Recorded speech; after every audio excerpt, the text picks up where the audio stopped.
আমি নিজে দেখেছি 4টার সময় এসেছি,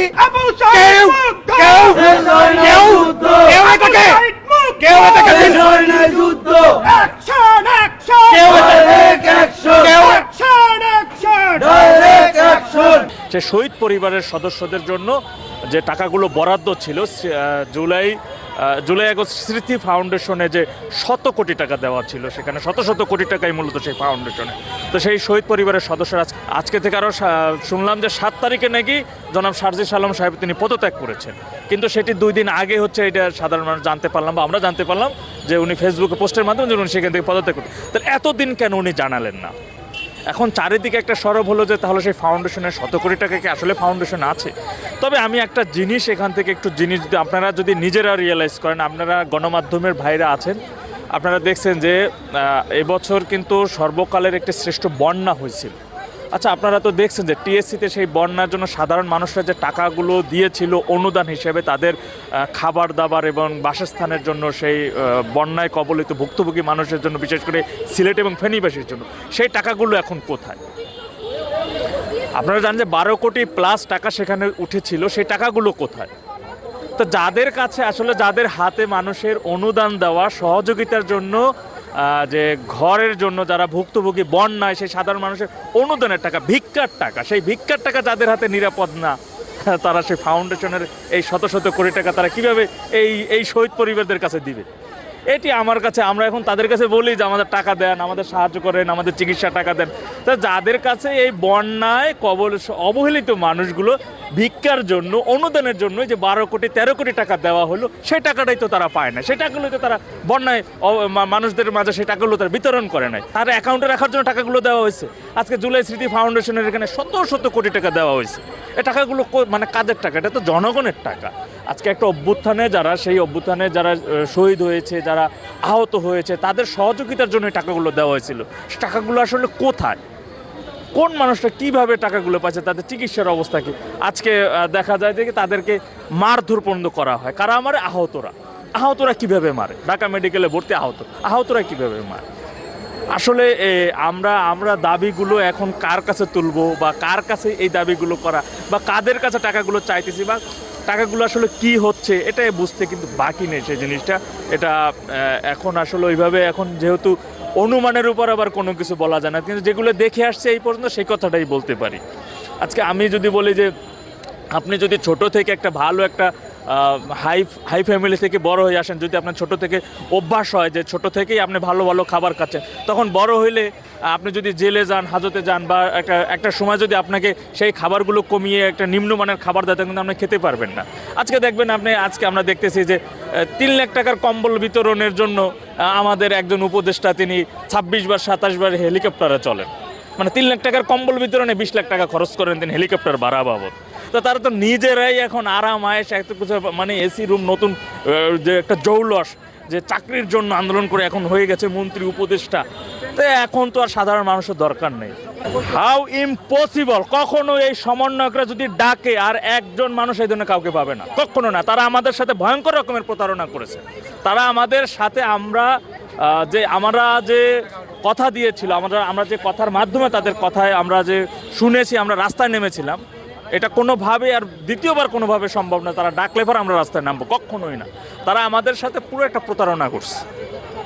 আমরা তো যেটা একটি কোটা ছিল, সর্বপ্রথম আন্দোলনটা ছিল কোটা, বৈষম্য বিরোধী আন্দোলন, কোটা বিরোধী আন্দোলন। সেই কোটার বিপক্ষে আমরা ছিলাম। তখন কিন্তু কোটার সময় কিন্তু কি ছিল, তখন তো স্লোগান ছিল এরকমের যে 71-এর বাংলায় বৈষম্যের ঠাঁই নেই, মুক্তিযুদ্ধের বাংলায় বৈষম্যের ঠাঁই নেই। কিন্তু তারা পরিস্থিতি আসলে কোথায় এসে দাঁড়ালো? আজকে তারা যেই একটা ক্ষমতা পেয়ে গেল, ক্ষমতার উচ্চ শিখরে চলে গেল, এখন বলে কি যে 71 বলে কিছুই নেই। এটাও আমরা শুনেছি, 71 বলেও কিছু নেই, তারা 71 অবমাননা করা হচ্ছে না। ভিন্ন রকম ভাবনা আসছে এটাই যে আমি প্রতারিত হয়েছি, আমি একজন প্রতারিত হয়েছি, আমি এটা বলতে পারি যে আমি প্রতারিত হয়েছি। তাদেরকে সাপোর্ট করে, সমর্থন করে আমি প্রতারিত হয়েছি। নেক্সট টাইম অন্তত পক্ষে এই মুখগুলো, এই লোকগুলো তো ডাকলে পর কখনো পাবে না। উপস্থিত হওয়ার একমাত্র কারণ এই জুলাই ফাউন্ডেশন থেকে আমরা যারা আহত যোদ্ধা এবং শহীদ পরিবার, আমরা যারা হয়রানির শিকার হচ্ছি, প্রতারিত হচ্ছি, আমাদের ন্যায্য অধিকার পাচ্ছি না, আমাদের মানবাধিকার লঙ্ঘিত হচ্ছে, এই জন্য আমরা অবস্থান নিয়েছি। আজকেই আপনারা কেন এখানে স্মৃতি ফাউন্ডেশনের সাধারণ সম্পাদক যে পদ বলা হয় সেখান থেকে সাজিস আলম সরে গেছেন, সেটাকে ইস্যু করে আপনারা আসছেন কিনা বা আপনাদের কাছে কিছু মনে হচ্ছে কিনা? জনাব সাজিস আলমের সাহেবের সাথে দেখা করার চেষ্টা করছি, কিন্তু উনি পদত্যাগ করলেই হবে না, ওনাকে কৈফিয়ত দিতে হবে আজকে কেন আমরা এই আহত যোদ্ধা শহীদ পরিবার জুলাই ফাউন্ডেশনে দিনের পর দিন মাসের পর মাস কেন আমরা ঘুরব। নিহত পরিবার বিভিন্ন জেলা থেকে আসে, তাদেরকে বসার মতো একটা জায়গা নেই, চেহার নেই, তাদেরকে একটা চা দেওয়ার মতো আপ্যায়নের ব্যবস্থা নেই, তাদের সাথে যা তা ব্যবহার করতেছে।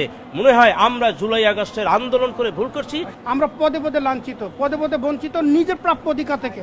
আরে আমরা আন্দোলনে আহত হয়েছিলাম, সমস্যা ছিল না তো, তোমরা আমাদের ব্যবস্থা করতে না, কোনো সমস্যা ছিল না, কিন্তু তোমরা আমাদের ব্যবস্থা করার নাম করে কেন প্রহসন সৃষ্টি করলা? কেন আমাদেরকে নিয়ে তোমরা এই খেলা শুরু করলা? এরা আমাদের তো সেবা দেওয়ার তো প্রশ্নই আসে না, বরঞ্চ আমাদের দেখলে তাদের বিরক্ত হয় যে এরা কেন আসছে, এরা কেন গ্রাম থেকে আসে, শালা খ্যাত কেন গ্রাম থেকে আসে, আমাদের দেখলে তারা বিরক্ত হয়। আমাদের এইভাবে পদত্যাগ করবে যাবে, এক একজন পদত্যাগ করবে। এখানে আমাদের জন্য ফাউন্ডেশন বেসরকারি জিনিস, এখানে আমাদের জন্য সহায়তা করার জন্য একটা ফাউন্ডেশন তৈরি হয়েছে, কিন্তু এখনো আহতরা 1 লাখ টাকা করে পাচ্ছে না। আর আমরা এগুলো এই সারা বাংলাদেশে চলছে, তারা পরিপূর্ণ সুস্থ।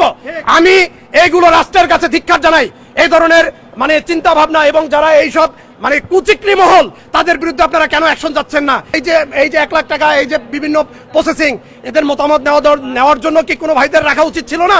আপনারা সুস্থ আছেন বলেই কি আপনারা প্রকৃত আহত ভাইদের মর্ম বুঝছেন না? আরেকটা বিষয় আমার কাছে স্পষ্ট হয়েছে, শহীদ জুলাইতে আসলে আহত ভাইদেরকে এই কালকে আসেন, পরশু আসেন, তো 1 সপ্তাহ পরে আসেন, বা আপনারা দেখছি ফাইল হারিয়ে যাচ্ছে, এই ধরনের ব্যাপারগুলো চলে আসছে। যেহেতু প্রকৃত আহত যোদ্ধারা রাস্তায় নেমেছে, সেই প্রকৃত আহত ভাইদের সাথে আছি, সম্মুখ সারিতে ছিলাম, শরীরে হাজার হাজার স্প্রিন্টার, কেন না এই প্রত্যেকটা আহত সম্মুখ সারিতে ছিল, প্রত্যেকটা আহত এই দেশের একজন বুলেট যারা রাস্তায় ছিল সামনে সারিতে, অ্যাটম বোম। সুতরাং এদেরকে ভয় দিয়ে, ফোনে ধমক দিয়ে কোনো প্রকারে থামিয়ে রাখা যাবে না। আপনারা সঠিক দায়িত্ব যদি আপনাদের পঙ্খানুভাবে সঠিক দায়িত্ব পালন করতেন, আজকে আমাদের এই যে পদত্যাগ, আজকে অমুক, আজকে আমার আহত ভাইরা 1 লাখ টাকা পাচ্ছে না, এই সব বিষয়গুলো সামনে এতো না।